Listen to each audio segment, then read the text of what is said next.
አንድ ቀን እንለወጣለን። በዚህ እርግጠኛ ነኝ። እውነቴን ነው። አንድ ቀን እግዚአብሔር ሰው ያደርገናል ብለን ወድቀን ተነስተን አንድ ቀን እግዚአብሔር ላንወድቅ ያቆመናል። አንድ ቀን ላንሰበር ያበረታናል። አንድ ቀን ላንቆሽሽ በደሙ አጥቦ ልጆቹ ያደርገናል። ስለዚህ ሁል ጊዜ ይላል ቅዱስ ዮሐንስ አፈወርቅ ላትለወጥ ትችላለህ ግን ስማ፣ ላትለወጥ ትችላለህ ግን ስማ፣ ላትለወጥ ትችላለህ ግን ስማ። አንድ ቀን በኃጢአት ውስጥ እንኳን ብትሆን ራስህን የሚወቅስ ቃል ታገኛለህ ይላል። ሰውን አስተካክላለሁ ከሚል ሰነፍ ራሱን የሚያስተካክል ሰው ብፁዕ ነው። በጽድቁ ከሚከበሰበት ሰነፍ በኃጢአቱ የሚያለቅስ ኃጢአተኛ ብፁዕ ነው። ሰውን ለማስተካከል አትሩጥ፣ ራስህን አስተካክል። እስኪ ስለ ሰው ክፋት የምትናገር ከሆነ ሰይጣን ምላስክን መሰንቆ አድርጎ እየመታው መሆኑን እወቅ ይላል። እግዚአብሔርማ ቸር ነው በሉ። አንዴ እግዚአብሔር ቸር ነው በሉ። ቸር ነው በሉ። በወርቅም በሸጠልን በውሃ ይሸጣል መንግስተ ሰማያት። ውሃ ስጡና ጽደቁ አለ። እግዚአብሔር ይመስገን ብላችሁ በምላስህ ጽደቅ አለ። እኛ እኮ መጽደቅ ያቃተን በምላሳችን ነው። ሰው ቢያንስ በምላሱ ይኮንናል። ብር አይኖራችሁ ሰው እንዴት ባይኑ ይኮንናል? ቲክቶክ ላይ አፍጥጠህ አድረህ ጠዋት እሽት እያረክ እንዳያነብ የምትነሳው አንተው እኮ ነህ። ባይኑ ሰው ይኮንናል። ዝሙት አይቶ ሰው ባይኑ ይኮንናል። ሰው ጉርጥርጥ አድርጎ አይቶ ሰው በጆሮ ይኮንናል። ዘፈን ሰምቶ ሰው በጆሮ ይኮንናል። ሐሜት ሰምቶ ሰው በሆዱ ይኮንናል። እህል በልቶ ጾም ሽሮ። በጣም ዋጋቸው ብዙ የሆነ ውድ ሽቶዎችን ተረጭተህ ነፍስህ ከከረፋች ምን ጥቅም አለ? የሚመች ፍራሽ ላይ ተጋድመህ 100 ዓመት ኖረህ ለዘላለም በሳት ከተቀቀልክ ምንድነው ትርፉ? ማግኘት በድህነት ይቀየራል። ስልጣን በመሻር ይቀየራል። ውበት በመፍረስ ይቀየራል። ያም ባይሆን በመልከኞች ይተካል። ያም ባይሆን በበሽታ ይፈርሳል። ያም ባይሆን ሞት ያፈርሳል። ዋናው የሰው ልጅ ውበቱ መልኩ ሳይሆን ማንነቱ ላይ ነው። በጣም መጨነቅ ያለብን ምናችን ላይ ነው? ማንነታችን ነው። ደግሞ ሴቱ ውሸቱን ነው። አስፋልት ሲወጣ ነው የሚያጌጥ። ቤት ኩንታል መስሎ ነው የሚቀመጠው። ደግሞ ያጌጣችሁ እኮ አያድርም። ስለፉ ውላችሁ ማታ ባዶ ዝናብ አጣጥቦ የወሰደው ጤፍ መስላ ቁጭ ነው። ሴት ነኝ እኮ ነው እያልክ ያለው። ጉትቻ ካለ ሴት ነው በቃ፣ ሌላ ምንም ትርጉም የለውም። ዛሬ ስታምር ውለህ በእግዚአብሔር ነፍስህ ከቁራ 7 እጅ ከጠቆረች ምን ይጠቅማታል? ሰይጣን ሰውን የሚጎዳው መረጃ በመሰብሰብ ነው። ሰውም ሰውን የሚያደማው ምኑን በማወቅ ነው? ድክመቱን በማወቅ ነው። ከርሞ ምን ልትሰራ አስበሃል? ዝም በሉ። ዝም በሉ። ፎቅ ልትሰራ አስበህ ከሆነ ጌታ ዝም ነው የሚባለው። ልታገባ አስበህ ከሆነ ኧረ እንደው እባክህ መመንኮስ አይቀርም በለው።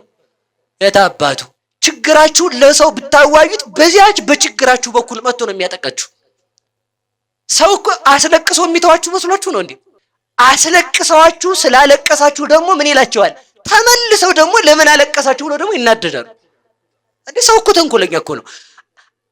አሰድደውን ቦታ ለቀን ሄደን ከዛ ሄደን ሰላም ስለሆነ ደግሞ እንደገና ይነዳቸዋል። ድክመታችንን ለማን ብቻ ባሉ ንገሩኝ። ማልቀሳችንን ለእግዚአብሔር ብንነግረው እንባችንን ሰፍሮ ምን ይሰጠናል? ዋጋ። ሰው ፊት ብታለቅሱ የትኛውም ሰው ደካማ ያደርጋቸዋል። ለቅሷችሁን ይመረራል ብሎ ይሰለቻቸዋል። ዛሬ ልታገኙት በጣም የናፈቃችሁት እናት አባታችሁን የናቃችሁለት ያ የፍቅር ህይወታችሁ ያ የምትሳሱለት ሰው መጨረሻ ላይ ዋጋችሁን አውርዶት ይሄዳል። እርግጠኛ ነኝ። ቃልህ ለእግሬ ምንድነው ነው ያለው? መብራት ነው። የእግዚአብሔር ቃል መብራት ከሆነ ወንጌል ምንድናት? መብራት በሉ እንጂ። ወንጌል መስታወት ነው፣ ትርጓሜ መብራት ነው። መስታወት አፍ የለውም ይናገራል። ወንጌል አፍ የለውም ግን ይናገራል። እግዚአብሔር እንደፈቀደና እንደወደደ መጠን አንድ አጠር ያለ ርዕስ መርጬ እንደው በዚያ ብናወራ ብዬ አሰብኩ። መስታወት በሚል ርዕስ እንማማራለን። በቃ የሰው የሚያመጣው ጉድ ነው እንዳትሉሽ። መስታወት ታውቃላችሁ አይደል? እስኪ በሉ መስታወት በሉ። አቤት ምናወት? አዎ አይጠፋችሁም። በቃ አልጠፋችሁ። ጥሩ ነው። መጽሐፍ ቅዱስ ላይ አለ። አሁን ጥሩ የሚሆነው እሱ እዛ ላይ ሲኖር ነው ማለት ነው። መልእክተ ያዕቆብ ምዕራፍ 1 ቁጥር 23 እመቦ ዘያጸምኦ ለቃለ እግዚአብሔር ወይገብሮ ይመስል ከመብእሲ ዘይሬኢ ፍጥረተ ገጹ በመጽሔት። ቃለ እግዚአብሔርን የሚሰማ ሰው ግን የማይሰራው ፊቱን በመስታወት የሚያይ ሰውን ይመስላል። ፊቱም በምን ስለዚህ የትምህርታችን ርዕስ ዝም ብሎ ውጥት ብሎ ሲያዝ ምንድን ነው ንገሩኝ እንጂ በሉ በደምብ መስታወት በሉ። ይህን የትምህርታችን ርዕስ በግዕዝ መጽሔት ይባላል። መስታወት ማለት ነው። እንግዲህ መስታወት የማያውቅ የለም ማለት ነው። እንግዲህ ይህን ካልኩ እስኪ መስታወት አይታችሁ ታውቃላችሁ? የማያውቅ ሰው ባስወጣ ይሻላል አይደል? ሁሉም ሰው ያያል መስታወት። እንግዲህ መስታወት የምታዩ ከሆነ ሁሉንም ማወቃችሁ ነው ማለት ነው። በአጭር ቃል መስታወት ወደ 6 የሚደርሱ አንድም የሚሉ 6 መሰረታዊ ትርጓሜ አለው መስታወት በራሱ ማለት ነው። በቤተ ክርስቲያን ቋንቋ ሲተረጎም 6 አለው። እግዚአብሔር ከፈቀደ የምናየው አንዱን ነው።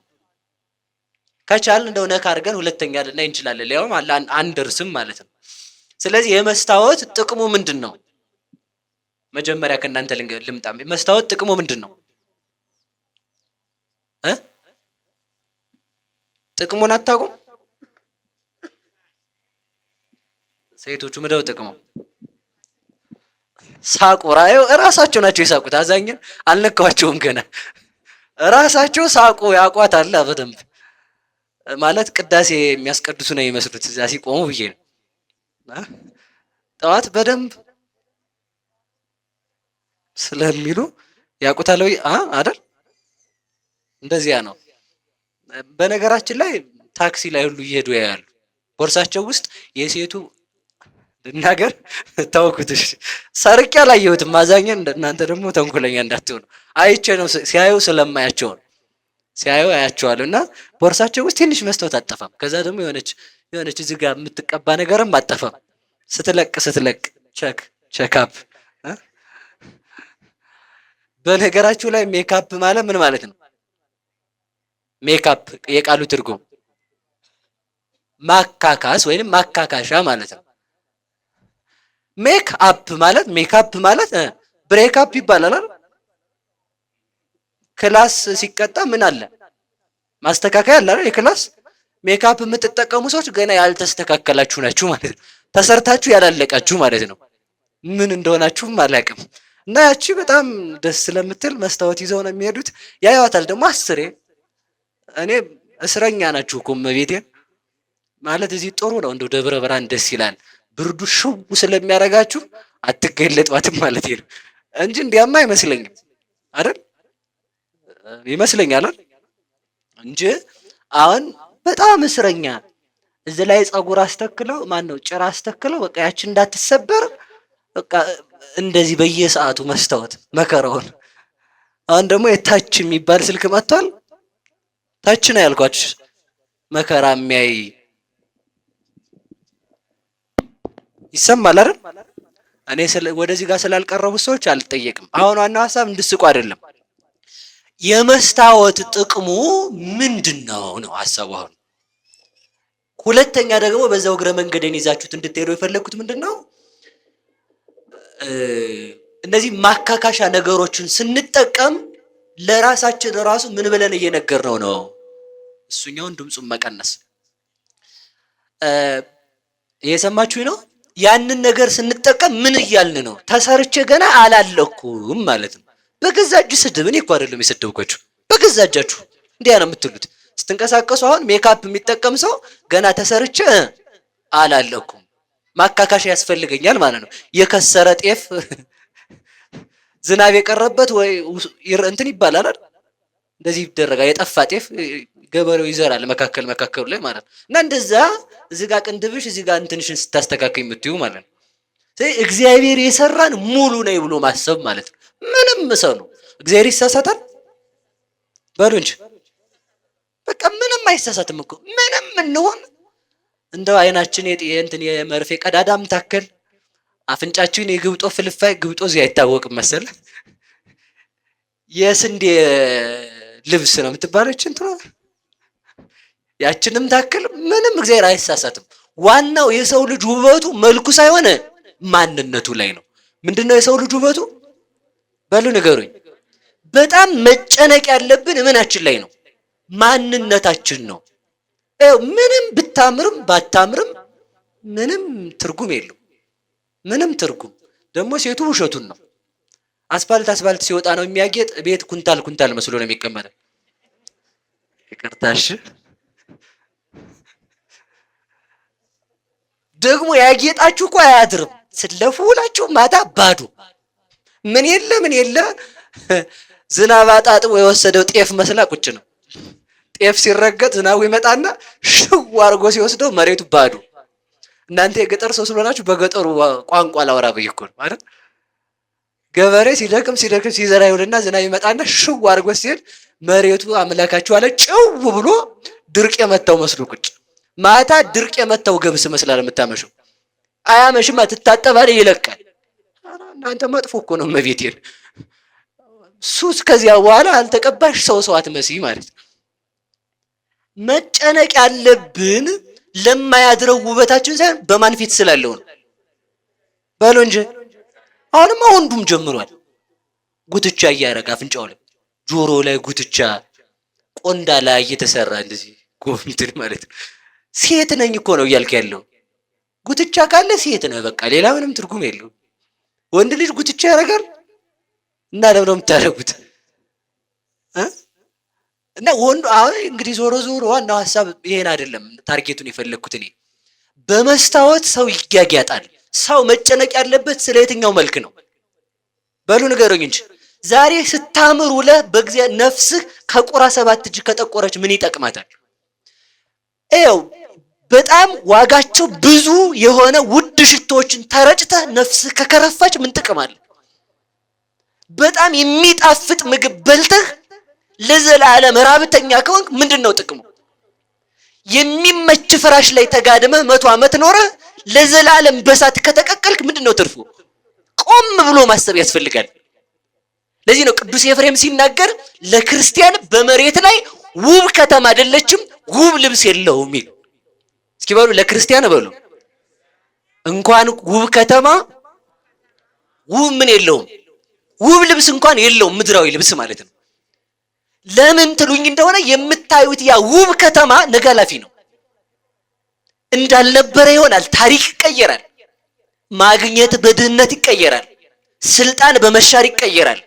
ውበት በመፍረስ ይቀየራል። ያም ባይሆን በመልከኞች ይተካል። ያም ባይሆን በበሽታ ይፈርሳል። ያም ባይሆን ሞት ያፈርሳል። የትኛው መልከኛ ነው ያለው? አሁን እነሞናን ይዛ ያላችሁ የምትጃጃሉላችሁ ሰዎች አሉ እንዴ? ሐውልት ሆነ እኮ ነው የቀሩት። ማስታወቂያ ላይ ያችሁ እንደዚህ ይሄ ምናምን እያለ ስቀልድ የነበረችው ሴትዮ አለች የለችም እኮ ፈርሳለች እኮ። ይኸው ምን ይላል መሰላችሁ? እኛ መጨነቅ ያለብን ስለማን ብቻ ነው? ስለ ነገ አይደለም። ነገን ስለሚሰጥ ስለ እግዚአብሔር ነው። እስኪ በሉን ነገን ስለሚሰጥ በሉ። ስለማን? ለዚህ እኮ ነው እግዚአብሔር ምን አለ? ምን አለ? ኢትበሉ ለጌሰም ጌሰም ስትሄል ለረሳ ወይ አክላ ከያው ስራሃ። ስለ ነገ አትበሉ፣ ስለ ነገም አትጨነቁ፣ ነገ ክፋቷም ደግነቷም ይበቃታል ማለት እኮ ነው። እስኪ ስለ ነገ አትበሉ በሉ። እሺ እዛስ ነገ በሉ ለራሷ ታስባለች። ይሄን ጥቅስ ያገኘው ሆዳም መብላቱ ነው። ማታ ጥርቅ ለነገ አትበል ይላል። ብላ ዝም ብለህ እንዲህ አይደለም። እሺ እንደው አልተገባ ቦታ ሲውል እኮ ጥቅስ መከራ ነው።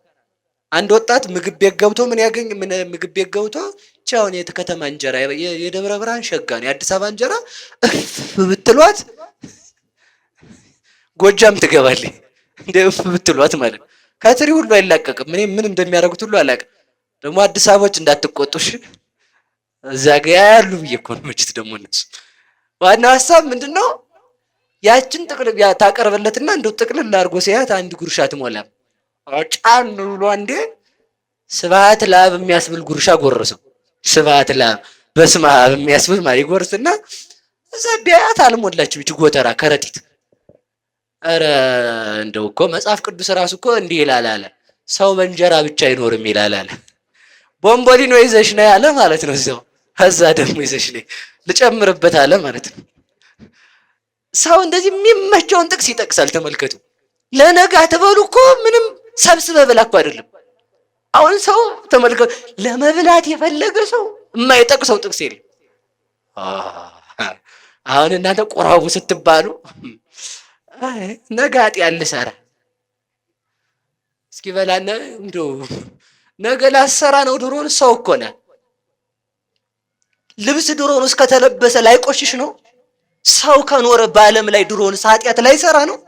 ይሰራል እኮ ይሳሳታል አይደል? መታጠብ ነው ልላችሁ የፈለኩት። ምንድን ነው መሰላችሁ? በላይ ነው እንደሚሄደው ነገር። እሺ እሺ፣ ወደኛ አይደለም አይደል? እሺ እሺ እሺ። ያው እንግዲህ ዘመኑ እንደዚያ ነው ብዬ ነው። ወደኛ ካልሆነ ጥሩ ነው። እና ምንድነው ልላችሁ የፈለኩት ይሄን ይዞ ሰው አሁን ይኸውላችሁ እየሰማችሁ ነው። ዝም ብሎ እየበላ ምንም አካውንቱ ላይ የሌለው ሰው የሚጠቅሳት ጥቅስ ናት። አካውንቱ ባዶ የሆነ ሰው ኧረ እባክህ ለነገ እግዚአብሔር ያውቃል ብላ ዝም ብላ ገጠም አይደረግም። በልቶ የተረፈን ማኖር ያስፈልጋል። በዚያው ላይ አንድ ነገር ልንገራችሁ። ለማንም ምስጢር ይሄንን ነገር በሌላ ወድናውን የምነግራችሁ እንዳላችሁም እንደሌላችሁም ለሰው አታውሩ። እስኪ በሉ ምን እንዳላችሁ በሉ እንጂ እንዳላችሁ ብታወሩ እንደው ሰው ጉራው 30 ማን ነው 5,000 ብር ደሞዝ እየበላ 20,000 ብር ነው ደሞዝ ይላል። ጉራው ማለት ነው። እሱ እየጎረረ እያካበደ ሞቶት ነው። እዛ ጓደኛው 20,000 ብር ነው ደሞዝ፣ ያው ደሞዝ፣ አዎ ስለዚህ ያበድረኝ ይልና 5ቷን ስጠኝ ይለዋል። እሱ ደሞዙ 5 ናት። 3,000 ብሯን የዶሮ መከፍሏታል፣ 2,000 ብሯን በልቷታል። አንድ ይሉ ስጠኝ ሲለው ምን ያምጣ? ሰው መራቂ ጀምራ። እዚያ በኋላ ያን ሰውዬ ሲያየው ሊለምነኝ ነው ይሄ ሰውዬ። በዚያ መሄድ መከራን ማየት ማለት ነው። ሳይኖራችሁ ጉራ ማታብዙ ማለት ነው። በዛው እንደሌላችሁ ማትንገሩት። እንደሌላችሁ ከነገራችሁ ሰው ክፉ አይደል ይንቃችኋል። ዳ ደግሞ አንተን የሚል ነገ ማለት ነው። እንደሌለህም አታውራ፣ እንዳለህም አታውራ። ለምን ይለምናል? እምቢ ካልክ ይገላል። ወይ ከበለጥከው ይገላል። አሁን እንግዲህ ይደረጋል አሉ። አሳማ ይገንዝ ከፈለገሽ እኔ እውነቴን ልንገራችሁ። ጠዋት መዝሙረ ዳዊት ድገሙ፣ ውዳሴ ማርያም ድገሙ፣ የፈለገ ይተብተብ አውጥታችሁ ቤታችሁን ረጭታችሁ ሂዱ።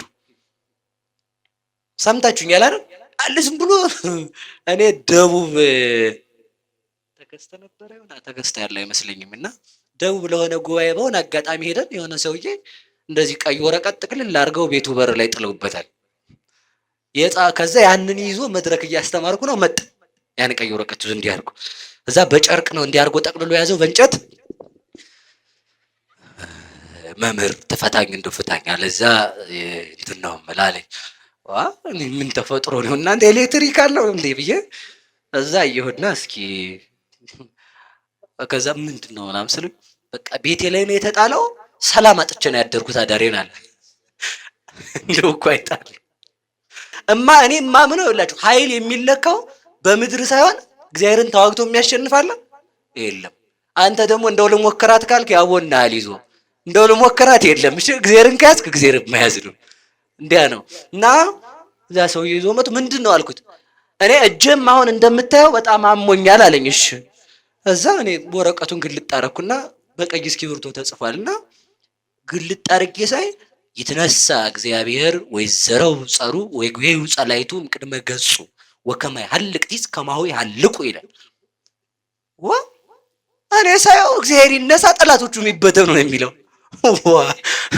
እና ጥሩ ነገር ነው ያደረገ እንጂ ብዬ እና ዝም ብለህ እዚሁ ጋር ላሳይ ብዬ እዛው ላይ ያሳየሁት። አማ ልጅን አልኩት። አሁን ደህና ነኝ እያለ ማለት ነው። አዛኝን እውነቴን ነው የምላችሁ። ሰው ይኸውላችሁ፣ ቆይ ሌላ ታሪክ ልንገራችሁ። እመቤቴን ከልቤ ነው የምላችሁ። አንድ ሰውዬ ነበርና ዶሮ ቤቱ ይለቁበታል እያመጡ ጥቁር ዶሮ። ያ ሰውዬ ድሃ ነው።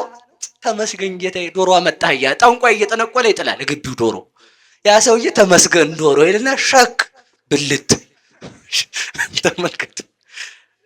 ከዛ ይኸውላችሁ የሆነ ቀን ያ ሰውዬ ቢያየው አይታመምም። ያ ሰውዬ ቢያየው አይታመምም። ኋላ አንድ ቀን ጨነቀውና ዶሮ እኮ እንትና ላይ እያሰራው ጥላ ያለው ሰውዬው አልታመምም ብሎ ለጎረቤት አወራ። ያ ጎረቤት ሄድን አንተዬ እንደው አንተ ጋር ዶሮ ይጣላል ሁሌ አለ። አዎ ዶሮ አገኛለሁ እግዚአብሔር እያመጣልኝ አለ። ቆይ ይኸውላችሁ ችግሩ ኋላ ሊመጣ ነው። ችግሩ ኋላ ነው። አንዴ እየተደገመ እኮ ነው የተጣለው አለ ማለት ነው። ቻው አለ። ጤና ታመመ ሰውዬው። ችግሩ ጠንቋዩ ጋር ሳይሆን ያመኛል ካለ ምን ይለዋል? ያማዋል ማለት ነው። ገጠር የሰራ ነው ልንገራችሁ። ገጠር ነው ሊጠቅማችሁ ይችላል ብዬ ነው ልተው ልንገራችሁ። አንድ ቅቤ የማይበላ ያክስቴ ልጅ ነበር እና ማዘር ንጥሩን አድርጋ ዝም ብላ ተሰራና በላ። የክርስትና መጥቶ ነው። ከዛ በላና ምንም አላለው፣ ተስማምቶታል እንደውም። ከዛ መጨረሻ ላይ እኔ ተንኮለኛ ነው ልጅ አይደል፣ ሄድኩና ቅቤ እኮ በልተሃል አልኩት። ያዙ ይልቀቁኝ አለ ማለት ነው። ይኸውላችሁ የሚያመው ምን ስላለ በልቻለሁ ስላለ ነው ማለት ነው። አሁን እናንተ እርግጠኛ ነኝ ዶሮ ተጥሎ ብታገኙ ጠዋት እንጃለቱ ቻሮል ብለው ስትል በቃ እዚህ ጋር ስለገባ ያጠራምማል ማለት ነው። ወይ ባያምህ እንኳን ሰላም አታገኝም። ማን ስላመነ ህሊናህ ማለት ነው። እና ወደ ነገሬ ልመልሳችሁ እዛው ጋር ማለት ነው። ስለዚህ ምንድነው ማድረግ ያለብን ትሉኝ ከሆነ በማን ማመን ነው? ነገሩ በደንብ አድርጋችሁ ምንም ይምጣ የፈለገውን ያርግ እመን። በቃ እመን። ሊያምህ ካመመህም ማን ሲፈቅድለት ነው ሊያም የሚችለው? ናና ቁረብ አለቅ። አሁንማ ሰው ደግሞ እንትና ነው ያለብኝ ማለት አምጥቷል። የታባ ነው ያለብህ እሱ። ያስኮላው ተማሪ ትምህርት እምቢ ሲለው አመመኝ ይላል ማለት ነው። በተለይ ልናገር ሴቶቹ ልናገር አውቃችሁታል ማለት ነው። እናንተ ራሱ እንዲያ ሲይዛቸው እንደው ልባቸውን አፈን ሲያረጋቸው ገብታችኋል አይደል? አፈን ሲያረጋቸው ይላሉ። አንዳንዴ ነው ትላላችሁ አይልም? በሞቴ ይኸውላችሁ እግዚአብሔር እንዲህ ያረገ እግዚአብሔር አለ ወይ? እስኪ በሉ እንዲህ ያረገ በሉ። እግዚአብሔር አለ ወይ? ክርስቶስ ጋኔን አወጣ እገሌ ነው የዋለብህ ብሏል ወይ?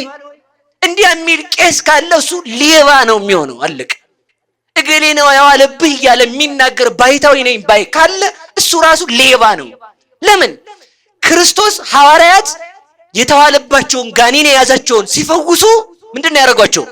ውጣ ካሉ በኋላ ሁለተኛ በሽታ አይገድሉም። ዛሬ ሰው በሞት የሚፈላለገው በጠንቋይ ምክንያት እገሌ ነው የዋለብህ አጎቷ ነኝ አልኩት። ኧረ እባክህ አልነካሽም አጎትሽ። እግዚአብሔር ከሆነ ያንን የሚያደርገው እግዚአብሔር አንድን በሽታ አድኖ አንድ በሽታ አይተክልም። በሉላችሁ እግዚአብሔር በሉ። አንድ በሽታ አድኖ አንድ በሽታ አይጨምርም። ይጨምራል። አንተን አድኖ አጎትክን ያስገድላል። ተፋቀሩ ያለ እግዚአብሔር አንተን አድኖ ወንድምን እንድጠላው ያደርጋል? የለም፣ አያረግም። ማንኛው ነብይ ነው ጋኔን አስወጥቶ ገሌ ነው የዋለብህ ያለ? ክርስቶስ ጋኔን አስወጥቶ ገሌ ነው የዋለብህ ብሏል? የትኛው ሐዋርያ፣ የትኛው መምህር፣ የትኛው ጻድቅ ነው እንደዛ ያደረገው? አቡነ ተክለ ሃይማኖት ናቸው? አላደረጉም። ጠንቋዮቹን ሲፋለሟቸው ከቆዩ በኋላ ጠንቋዮችን ሴራቸውን አጥፍተው ምዕመናንን ማርከው ለእግዚአብሔር አስረከቡ እንጂ ጠንቋይ የዋለብሽ ብለው አላስወጡ። እገሌ ውሎብሃል የሚል ሰው እሱ በራሱ ጤነኛ ሰው አይደለም። ጋኔን እገሌ ነው የዋለብሽ እያለ የሚለፈልፍ ካለብሽ አፍሽን ዘግተሽ ተጠመቂ። ለምን መሰላችሁ? እግዚአብሔር ከሆነ ያድናል እንጂ ምን አይሰጥም? በሽታ አይሰጥም። ይሰጣል? እስኪ በስንክሳር ስታነቡ፣ በመጽሐፍ ቅዱስ ስታነቡ እገሌ እንዲህ አርጎባት እገሊት ላይ እገሌን እንዲህ አረገ ብሎ አስለፈለፈው ይላል? አንድ የለም መጽሐፍ ውስጥ አንድ ማለት ነው። ይሄ ምንድነው ካላችሁኝ፣ ጋኔን ሰውን ለማጣላት የሚጠቀመው ስልት ነው። ጠንቋይ ስትሄዱ እንደሚለው ሄዳችሁ አታውቁማ? አትሄዱም እናንተ። የኢትዮጵያ ሕዝብ ደግ አይደል? ሰባኪ መጣ ሲባል አይሄድም። አንድ ጥሩ ጠንቋይ መጣ ከተባለ ሞላው በወረፋ ቀርታ አድርጉልኝ። እሺ ባዶውን መቅረቱ ያስደስታል። ጠንቋይ ጋር ይወዳል ሰው። ጠንቋይ በደንብ ነው የሚወደው። አትወዱም? እናንተ አትወዱ አይደል? አትወዱም አይደል? የገበያ ቢያረጉላችሁም አትወዱም። እንደ የዱላም ቢያረጉላችሁ አትጠሉም አይደል? እንዲያ የሚባል የለም። የገበያ የሚያመጣ ማን ነው? እግዚአብሔር። ጋኔን አንተ ጋር መጥቶ ሰው እንዳይመጣብህ ካደረገ ይኸውላችሁ፣ እየሰማችሁ ነው። እየሰማችሁ ነው? ሰይጣን የመረጃ ባለሙያ ስለሆነ ገበያ የሆነ ሰው ወይ ስብሰባ ሄዶ ገበያ ሊቀርብ ይችላል። ተውሎብኝ እያልክ አትጃጃል። የዛን ቀን ያን እንድታስብ ያደርጋል። የዛን ቀን የሆነ ነገር እንዲያገኝ ያደርጋል። ከዚህ ወጥተን ንጹህ ሕሊና እንዲኖረን እግዚአብሔር ይርዳን፣ እግዚአብሔር ይርዳን። ስለዚህ ለሰው ምንን አለመናገር መኖርንም በሉ አለመኖርንም እንዳለህ ብትነግረው ጠላትህ ነው፣ እንደሌለህ ብትነግረው ናቂህ ነው። ስለዚህ ምን ማለት ዝም በሉ፣ ዝም በሉ በሉ በሉ እንጂ በደምብ ዝም በሉ እንጂ። ብር አለ ሲባል ስንት ነው ደሞዝ? ዝም። በቃ መፍትሄው እሱ ነው። ታውቃላችሁ፣ ሰይጣንና ሰው በሁለት ነገር ነው የሚጎዳ ሰውን። ሰይጣን ሰውን የሚጎዳው መረጃ በመሰብሰብ ነው። ሰውም ሰውን የሚያደማው ምኑን በማወቅ ነው? ድክመቱን በማወቅ ነው።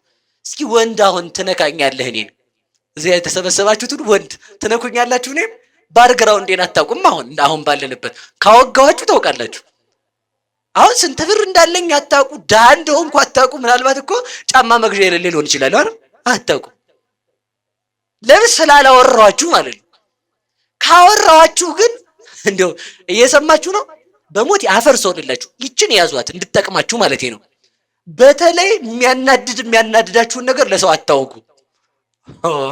እንዲያ ካወራችሁ ማናደር ሲፈልግ ጅላጅል ከሆነ የሚያናድድ አንጅላጅል ይልሃል።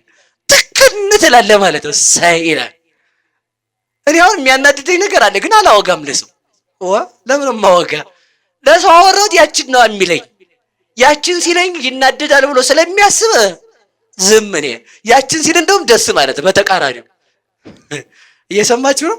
ልጅ ሳለን ታስታውሳላችሁ? እንደው የገጠሩን የኛ ልተውና እዚህ አካባቢ ልጆች ሲቀላለዱ የሚሰዳደቡት ምንድን ነው?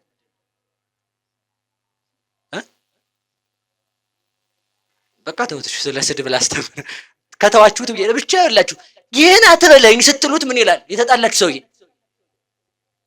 ባሉ እንጂ ጅል አትበለኝ ካላችሁ እንደሚላችሁ ሰውዬው ጅል ይላል። ጅል ጅል ትክክል ትላለህ፣ ግንባሩን ብለህ ታርፋለህ ወይ ማለት ነው ይላችሁ። ስለዚህ ያችን አለመናገር አንድ። ሁለተኛ የምታለቅሱበትን ምክንያት ለሰው አለመናገር። እስኪ የምታለቅሱበትን በሉ። በተለይ በሞት ያፈርሰዋል። ችግራችሁን ወይ ለሚረዳችሁ ሰው ያለዚህ ያለ እግዚአብሔር ንገሩት። ችግራችሁን ለሰው ብታዋዩት በዚያች በችግራችሁ በኩል መጥቶ ነው የሚያጠቃችሁ። ሰው እኮ አስለቅሶ የሚተዋችሁ መስሏችሁ ነው እንዴ? እናንተ ሞኝ ናችሁ። እንደዚህ ማለት ያስለቅሰኛል፣ አንተ ስትሄድ ባዶ ነኝ ካላችሁት ስልክ ሴቱ ይላል እኔ ውድ ምናምንዬ የኔ አባት፣ ወንዱ ነው እናትዬ ምንዬ። እሺ ስልክሽ ከዘጋ ይደብረኛል። አንቺን ማስደበር ሲፈልግ ጥርቅም ስታለቅሽ ስትነፋረቂ ተወያለሽ ማለት ነው። ምን ሆኖት ነው እያልሽ ማለት። እሺ አንቺ እናትዬ እንደው ድምፅሽ ከተቀየረ እንኳን እንደው ይከፋኛል። ስለዚህ 24 ሰዓት ማውራት አለብሽ፣ ቴክስት መልሽ በይ ትላላችሁ። አዛኝን ትላላችሁ ብዬ ነው። አትሉም አትሉም አይደል? ይላሉ አይደል? ምን ሆናችሁ አይሉም? ፈርተዋችሁ ነው እንጂ ይላሉ እያሉ ነው። በልባቸው ባል አሉ ሚስቱን ሙልጭ አድርጎ ይደበድብና ዝም ስትለው ደግሞ እየተሳደብሽ ነው የሚሆን ብሎ ደግሞ ደገማት። አንዴ ሁለተኛ ዙር ማለት እና እያሏችሁ ነው ብዬ ነው። እና ስለዚህ ምን ያደርጋል? እዛ በኋላ ምን ታደርጋለች? ተንኮለኛ ይላችሁ። የሚያስደስትህ ስታወራህ ከሆነ ምንም አንተም ማውራት እየናፈቃትም ቢሆን አንተም ማናደድ ስትፈልግ ጥርቅም ቅርታ አድርግልኝ 100% እያለው ቅርታ አድርግልኝ ስልኬ 2% ነው ፍላይት ሞድ አንተ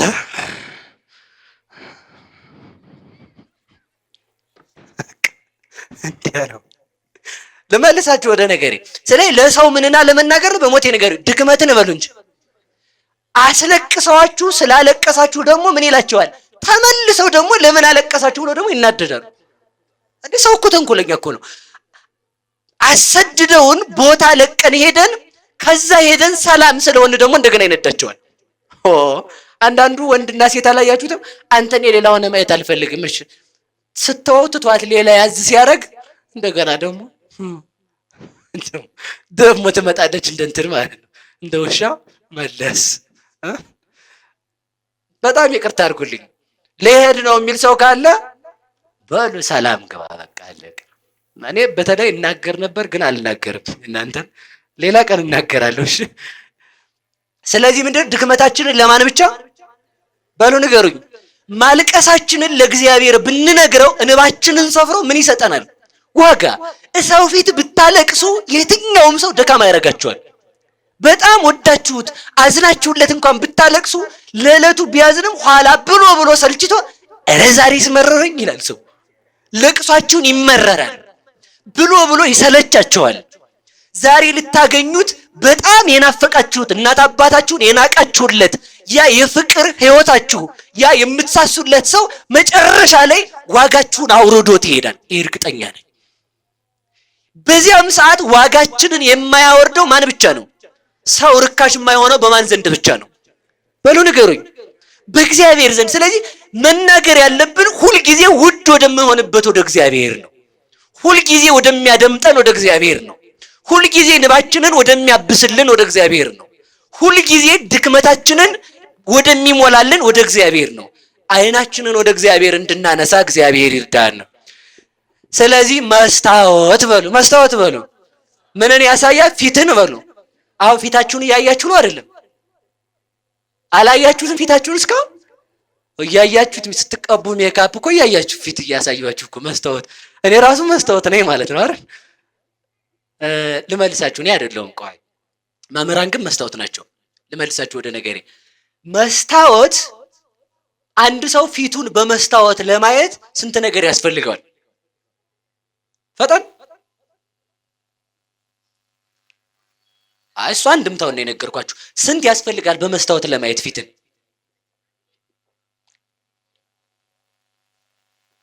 አታውቁም? አይታችሁ አታውቁም? አሁን እኮ ሰው ዳቦ ይዟል። ዳቦ ምን እንደሆነ የማያውቅ መስታወት ያህል መስታወት አያውቅም ሰው። አያችኋል? መስታወት ማየትና መስታወት ማወቅ ይለያያሉ። ስለዚህ ተመልከቱ። የመጀመሪያው ምን የሚሰማ ነው?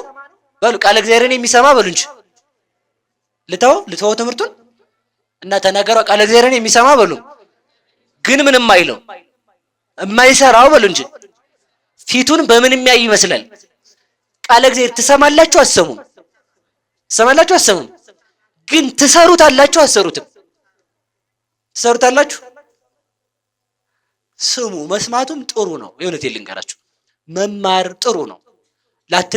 ላንለወጥ እንችላለን። እንኳን እናንተ አላልኩም። እሺ እኔ ራሱ እስካሁን እናንተንም ስሰብክ እወቀራለሁ፣ ሳነብም ይወቅረኛል፣ ስማርም እወቀራለሁ። ግን እስካሁን መስመር የተስተካከለ የቅድስና ሕይወት የለኝም። እንቅጫን ማለት ነው። ግን ቢያንስ ስወድቅ ግን እንድነሳ ህሊናዬን እንዲወቅሰኝ ግን ሆኖኛል። ስለዚህ ሁልጊዜ ይላል ቅዱስ ዮሐንስ አፈወርቅ፣ ላትለወጥ ትችላለህ ግን ስማ። ላትለወጥ ትችላለህ ግን ስማ።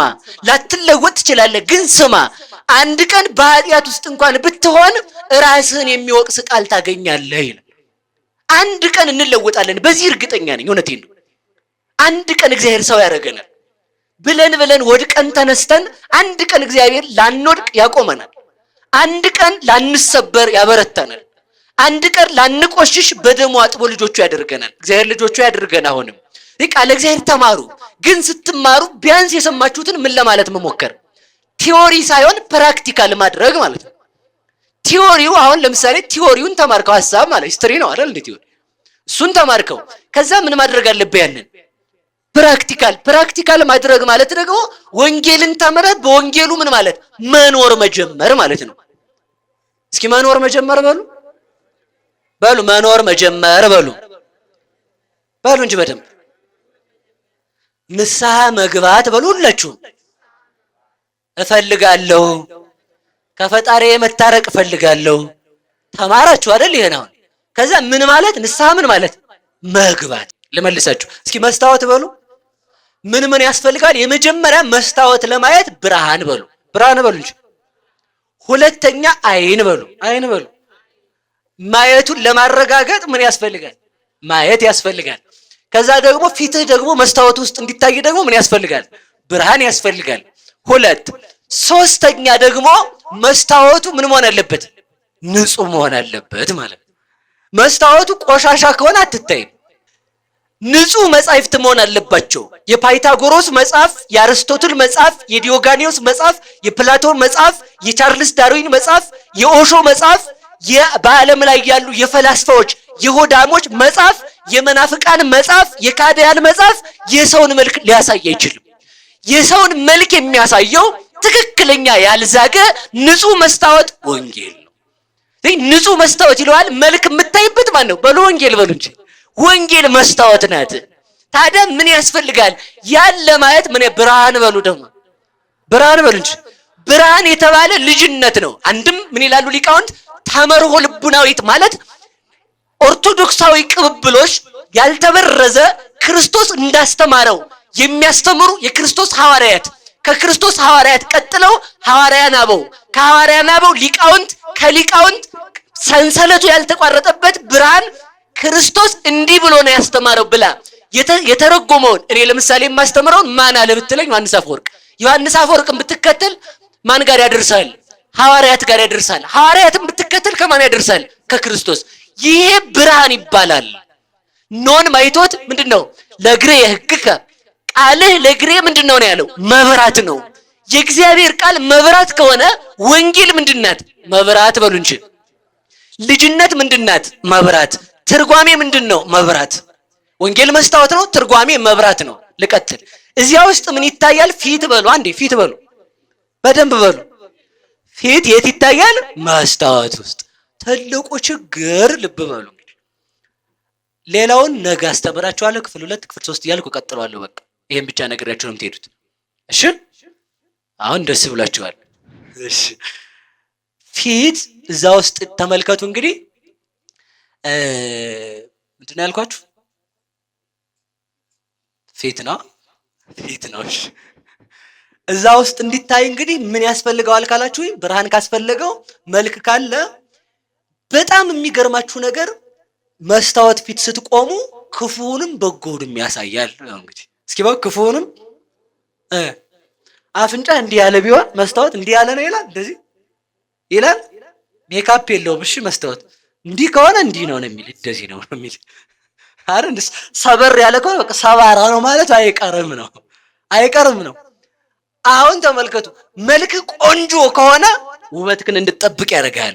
መልክ ደግሞ ጅል ከሆነ ደግሞ ታጥበህ እንድታስተካክል ያደርጋል ነው። ከቆሸሸ ነው። እሺ ነግሬያቸዋለሁ። ጅል ሰው የለም በሉ፣ ጅል ሰው የለም በሉ፣ መቤቴም በሉ። ሴቱ መልክ ይፈልጋል አሉ ባል ሲያገባ። ጅል እንዳትሆኑ፣ ጅል ሆነሽ ነው የምትቀሪው። እሺ ወንዱም መልከኛ ሴት ይፈልጋል። ያቺ ንጥር ያለች ንጹህ ናት፣ ምንም ተግባር የሌላት ንጹህ ማለት ነው። ያችን እንደዚያ ቁልጭ የምትለው እንደ ድመት እሷ ቤት አሰራም። ነግሬያለሁ። ያችን ብሎ ገፈፍ ያለችው ያቺ ቤት ትሰራ። ያችኛዋ እኮ ሁልጊዜ እዚህ ላይ ነው የምትውለው። ምኑና ቤት የምትሰራው? ፊቷ ምን ያደርግልሃል? ቤት ወንዱም ይኸውልሽ ትማት ይሆን እንዴ? ኧረ አትናኩም። እሺ እንደዚያ ዝም ብሎ የሚያደርግ ከሆነ ጥሩ አይደለም። ስለዚህ ይኸውላችሁ ፊትን ያሳያል። መስታወት አፍ የለውም ይናገራል።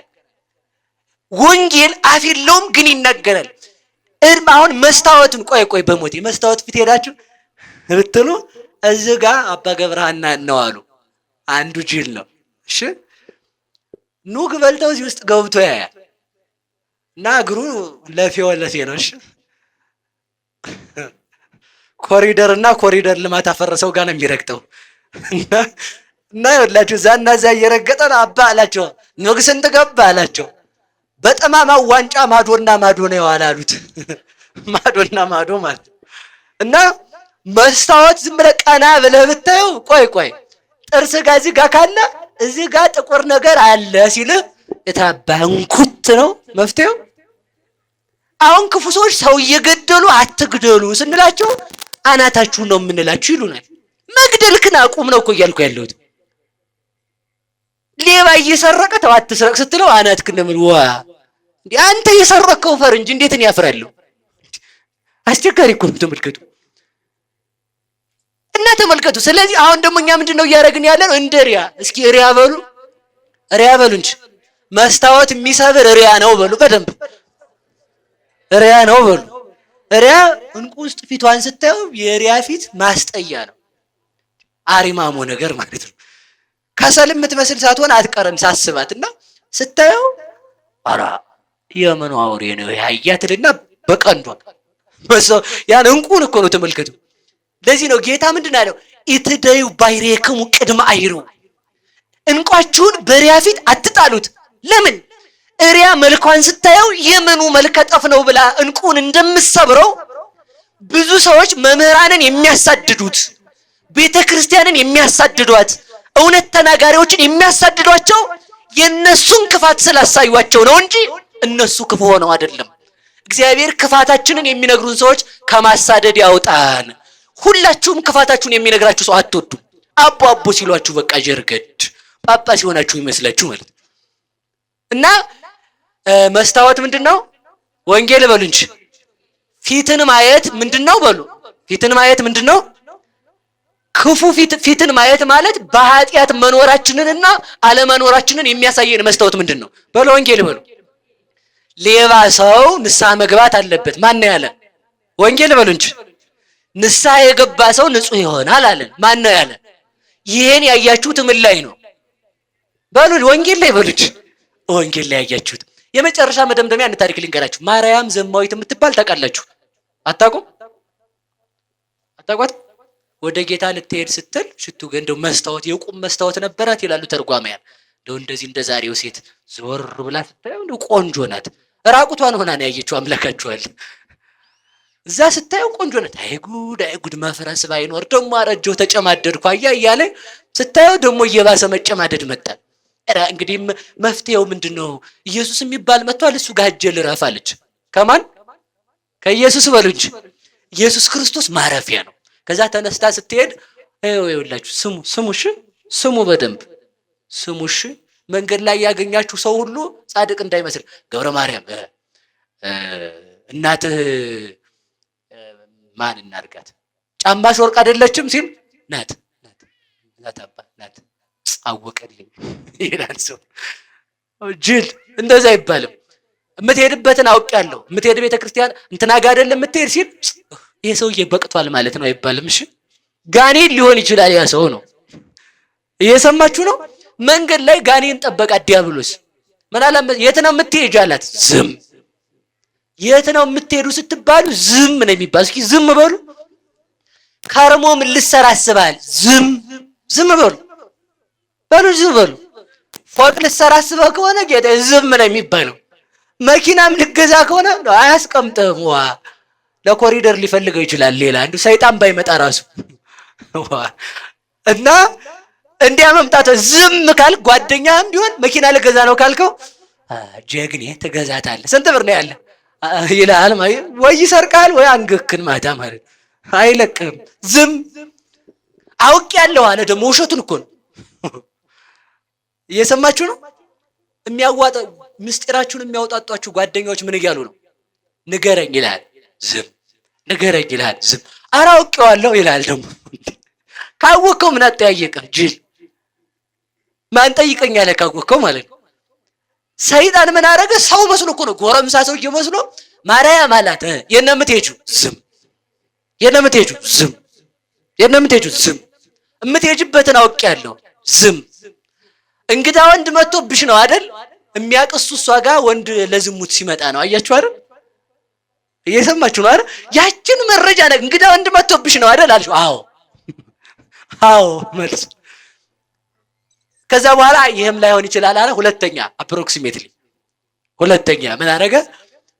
አይ ፍቅሩ ያላለቀለት ወንድ መጥቶልሽ ነው አይደል? አዎ። እኔ በጣም ነው የገረመኝ አዛኪን። ከዛ ሶስተኛ ሁለቱም እንዴት ይሆናል አለ። ግራ ገቡ። አያችሁ አይደል? እናንተ ጋር የሚመጣውን ሰው ግራ አጋብታችሁ ስደዱት፣ በሞት ያፈርሰዋል። ስለ ዓላማችሁ ከጠየቃችሁ ይኸው እየሰማችሁ ነው። ልታገባ አስበህ ከሆነ ኧረ እንደው እባክህ መመንኮስ አይቀርም በለው። የታባቱ ያቺ አንተን ያፈቀርካትን ሴትዮ ፈልጎ ሊሆን ይችላል የሚንጓለለው እዚያ ማለት ነው። ኧረ ይቅር በሉኝ እንዴ! ይሆናል። ሰው ተንኮለኛ እኮ ነው። እመቤቴን ሰው ተንኮለኛ ነው። ዝም ለመነኩስ አስቤያለሁ። ኋላ ሄዶ ምንድን ነው የሚላት ደግሞ ለሷ ሊመነኩስ አስቧል ጓደኛሽ አይልም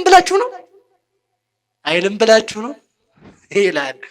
ሶስተኛ ጨመረላት። ይሄም ሁለቱም አይደለም። እሺ ሶስተኛው እንግዳ እንዲህ ልታረጊ ነው፣ በትንሽ ብር ብዙ ብር የሚሰጥ ወንድ መጥቶልሽ ነው አይደል አላት። አዎ እስኪ አዎ በሉ፣ በሞቴ አዎ በሉ። በቁርባን ነው የምታገቢው? አዎ በሉ። ዝም ብላችሁ በቤሎ ነው? አይ በቤሎ እንኳን አይባልም። በተክሊል ነው የምታገቢው? አዎ በሉ እንጂ አዎ በሉ። ኧረ ተይ ችግር እንፍጠር፣ አይቻልም በሉ። አይቻልም በሉ እንጂ እንዴ ካህን ነው እንዴ የምታገቢው? አዎ በሉ። አርፎ ይቀመጣል ማለት ነው። እዚያ በኋላ ሰውየው አይሻልም? ሶስቱ የትኛው ነው እውነት ይላል። በቃ ሲፈልግ ሲባክን ይደር። ከዛ በኋላ ሰይጣን ግራ ገባውና እንዲህ አለ፣ ሶስቱንም አዋልሽ የትኛው ነው እውነት አለ። የትኛው ነው እውነት? ሶስቱም እውነት ነው አለችው። እንዴት ሶስት እውነት ይሆናል አላት። ፊቴም በመስታወት አየሁት፣ መፍረሱ አይቀርም። ነፍሴ እንደቆሸሸች ስሞት ደግሞ የት እንደምገባ አሰብኩ። እንግዳ ወንድ መጥቶብሽ አልከኝ። ለዓለም ንጹሕ እንግዳ የሆነ ክርስቶስ በስጋ መገለጡ እንግዳ አምላክ በስጋ መገለጡ ወደ እንግድነት የሆነ ከዚህ አስቀድሞ ሰው ያልሆነ አሁን ሰው የሆነ ከዚህ አስቀድሞ ስጋን ያለበሰ አሁን ስጋን ለብሶ ስጋን በእንግድነት ልጄ በቀኝ ተቀመጥ ወልዴ ንበር በየማኔ ብሎ የተናገረ ወልድ ኢየሱስ ክርስቶስ በስጋ ተገልጧል። አዎ እንግዳ ወንድ መጥቶብኛል አለችው።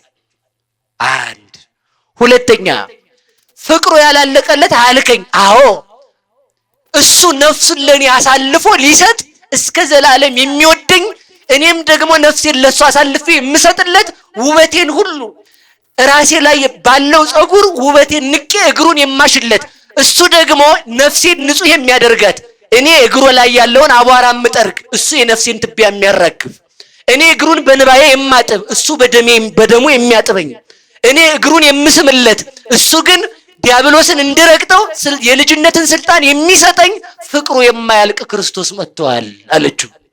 ሶስተኛ በጥቂት ገንዘብ በሉ እንጂ ብዙ ገንዘብ የሚሰጥ መጥቷል። አዎ አለችው። ክርስቶስ በጥቂት ገንዘብ በሉላችሁ ብዙ ሀብት ይሰጣል በሉ። የመንግስተ ሰማያት ስንት ብር ነው የሰጣችሁት? መንግስተ ሰማያት ለመግባት ስንት ብር ነው የሰጣችሁት? እሺ ለሆዳችሁ ስንት ቀን ነው የሰራችሁት? ተናገሩ እንጂ ጎበዝ። የሆዳችሁን እሺ የሆዳችሁ እኔ እድሜ ልኬን። እናንተስ? ጎበዝ እኮ ናችሁ እናንተ ራሱ እያያችሁ ነው። እኔ እድሜ ልኬን ለነፍሴ ሰርቻለሁ ለኔ ምን የምትሉት ሲገኝ አብሮ መዝፈን ስለሆነ ማለት ነው አይደል? ስለዚህ እድሜ ልካችንን አሁን በሞቴ መንግስተ ሰማያት ዘላለም ነው የምንኖር በሉ ሁላችሁ። መንግስተ ሰማያት በሉ። ማርጀት የለም፣ መምሸት የለም፣ መንጋት የለም፣ መጨለም የለም፣ መታመም የለም፣ መብላት የለም፣ መጠጣት የለም፣ መድከም የለም፣ ዘረኝነት የለም፣ በሽታ የለም፣ ሁሉ ነገር የለም። ለዚያ ዘመን ዓለም ከተፈጠረ ጀምሮ ዓለም እስከሚያልፍ ነፍሳችንን አሳልፈን ብንሰጥ ዋጋ ይሆናል ወይ? ለዚያ ዘመን ዋጋ የሚሆነው አሁን እዚህ ጉልት ብላችሁ መቀመጫችሁን እየቆረቆራችሁ የተቀመጣችሁበት ተደምሮ ለማን ዋጋ ይሆናል? ለዘላለሙ። በጥቂቱ አንድ ሰዓት ተቀመጣችሁ ብሎ በዘላለም የሚያነግሰን አምላክ ስሙ የተመሰገነ ይሁን። አንድ ብር ሰጣችሁ ብሎ ለዘላለም መንግስተ ሰማያትን ዋጋ የሚያደርግ አምላክ ስሙ የተመሰገነ ይሁን። እውነትም ክርስቶስ በጥቂት ገንዘብ ብዙ ይሰጣል። እስኪ በሉ በጥቂት ገንዘብ በሉ ብዙ ይሰጣል። ውሃ ተቀብሎ መንግስተ ሰማያትን የሚሰጥ እንደው ምን ነካው ግን እግዚአብሔር ምን ነካው? እንደው ምን ነካው? በወርቅም በሸጠልን በውሃ ይሸጣል መንግስተ ሰማያት። ውሃ ስጡና ጽደቁ አለ። እግዚአብሔር ይመስገን ብላችሁ በመላስህ ጽደቅ አለ። እኛ እኮ መጽደቅ ያቃተን በመላሳችን ነው። ሰው ቢያንስ በመላሱ ይኮነናል። ውሃ አይኖራችሁ በመላሱ ሰው እንዴት ይኮነናል? ብር አይኖራችሁ ሰው እንዴት ባይኑ ይኮነናል? ቲክቶክ ላይ አፍጥጠህ አድረህ ጠዋት እሽት እያረክ እንዳያነብ የምትነሳው አንተው እኮ ነህ። በዓይኑ ሰው ይኮንናል ዝሙት አይቶ፣ ሰው በዓይኑ ይኮንናል ሰው ጉርጥርጥ አድርጎ አይቶ፣ ሰው በጆሮ ይኮንናል ዘፈን ሰምቶ፣ ሰው በጆሮ ይኮንናል ሐሜት ሰምቶ፣ ሰው በሆዱ ይኮንናል እህል በልቶ ጾም ሽሮ፣ ሰው በህሊናው ይኮንናል ክፋት አስቦ፣ ሰው በእጁ ይኮንናል ሰው ገድሎ። ተመልከቱ። ባለን እንጽደቅ፣ እግዚአብሔር ባለን እንድንጸድቅ ይርዳን። እግዚአብሔርማ ቸር ነው በሉ። አንዴ እግዚአብሔር ቸር ነው በሉ። ቸር ነው በሉ። ምን ነካው እንደው እግዚአብሔር መንግስተ ሰማያትን ያህል ነገር በሞት ያፈርሰውን። ይሄን ስልክ በከረሚላ ብለውጥ ምንድነው የምትሉት? ይሄ አይረባም ግን ጥሩ ነው እንዳት ቴክኖ ማን ነው ሳምሰንግ ነው 128 ጂቢ ነው ቢያንስ 1000 ብር ያወጣ ይሆናል አይደል?